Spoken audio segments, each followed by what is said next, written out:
In this video, I'm going to show you exactly how you can create these video sections or these video chapters within your YouTube videos. And we're starting right now. So I've opened up one of my videos. It's about 28 minutes long. And as you can see within the timeline, it's one continuous bar and it doesn't have any sections, or the video hasn't been broken up into different chapters.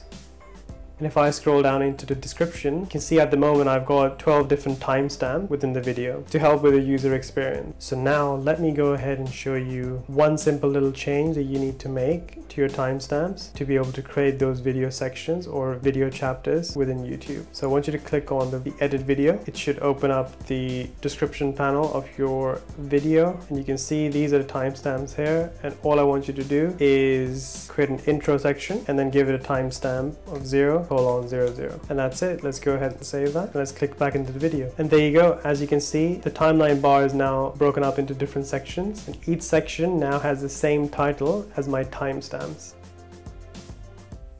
So hopefully this should, and it's as simple as that. And if I go into the description, you should see that intro and 00 as a timeline as well. I hope you found that video useful. If you did, give it a thumbs up. If you have any questions, then put it in the comments below. And if you want some more YouTube tips, then I want you to check out this video next.